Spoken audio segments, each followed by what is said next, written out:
Okay, guys, this is my attempt to do one of these book talks from my house. It's Memorial Day, and I apologize in advance for the image quality. I'm using Screencast-O-Matic because I can't figure out how to get my camera just to let me use the camera.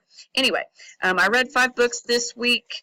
One of them is called The Girl from Everywhere. I read this on my Kindle, checked it out through Reads from the public library, and it's a fantasy adventure story where a girl and her father and their crew are on a pirate ship, and the father can do what he calls navigate, where if he has a map of a particular time and place, he can travel to that from anywhere, even if it's a fantasy map or a fairy tale map, as long as it's an accurate map and he believes he can go there.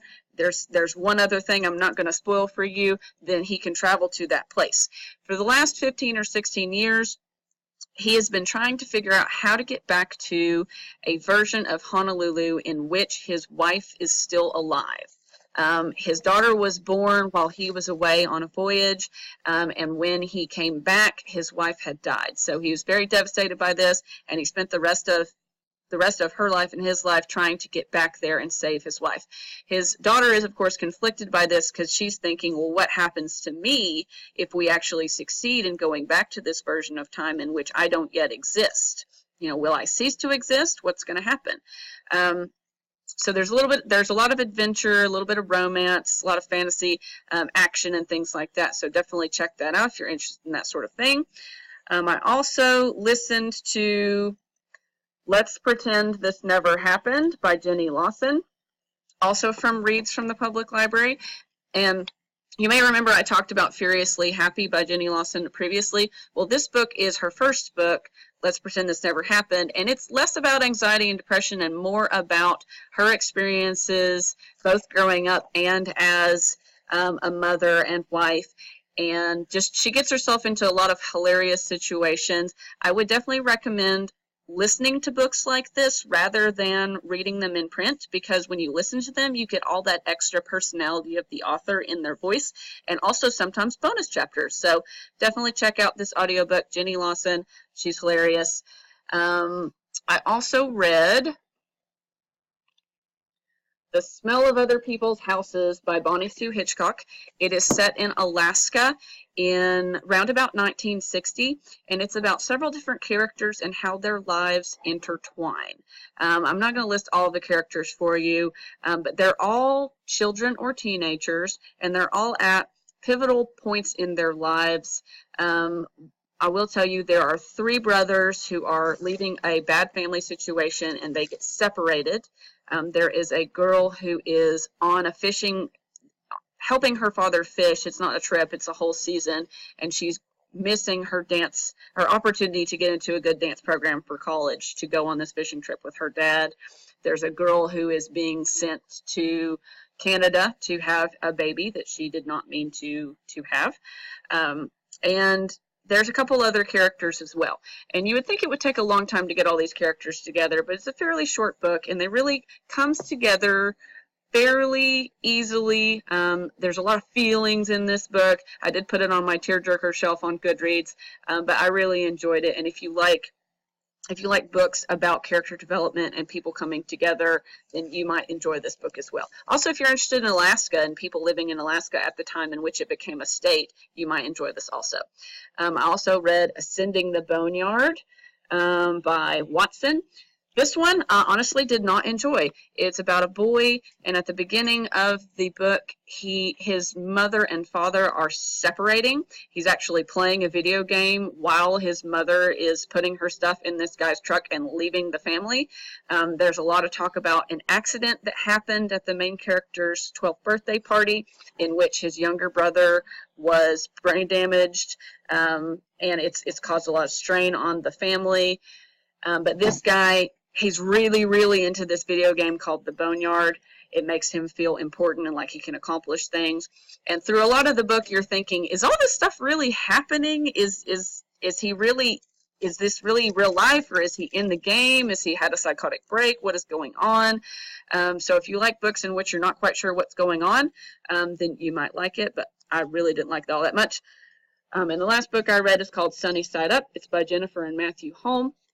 If you've ever read Baby Mouse or heard of Baby Mouse, those are the same authors as this book.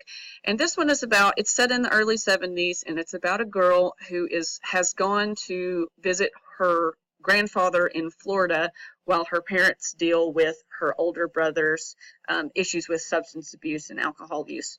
And it's not a super enjoyable story. It's not really fun, but in the acknowledgments at the end, the authors say that part of why they wrote this book is to help children and young adults understand that if you have someone in your family dealing with substance abuse, that it's nothing to be ashamed of.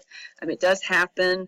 It doesn't have to be a secret, and you shouldn't feel bad because your family is having to deal with it. But it was a really quick read. It wasn't terrible. It was just, it's not really, it looks like a feel-good story, but it's totally not. It's totally not a feel-good story. Okay, and Sam wanted to talk real quick about a book that we just finished. Gotta be quick.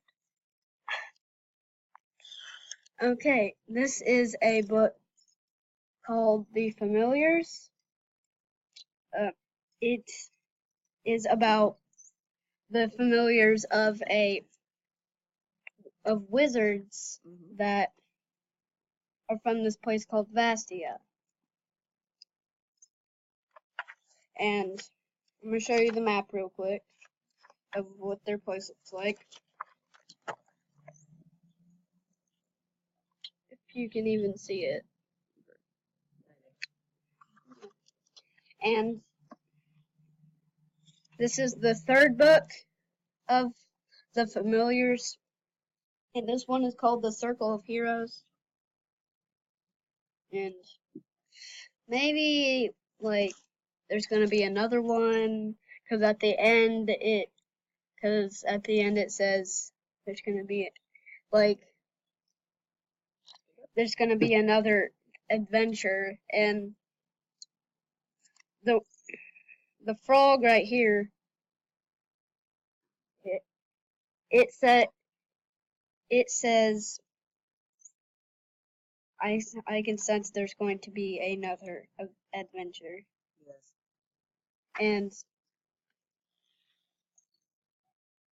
basically it's about some animals who are trying to save the kingdom of Vastia from a familiar who has turned evil. Yeah. So her name is Patsahara. Yes, and she's a hare, and she's raised an army of zombie animals and stuff to kind of cause some chaos. But we're not going to tell you what happens in the end in case you want to read it.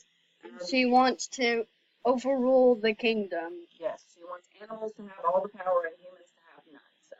And she has taken the queen's wooden bracelet and disabled all the humans' power, so that whenever she raises her dead army, they will not have any magic. Right. Okay. If you want to know more about that, just check out the Familiar series. And until next time, we will leave in the comments section if you have read any of the Familiars books.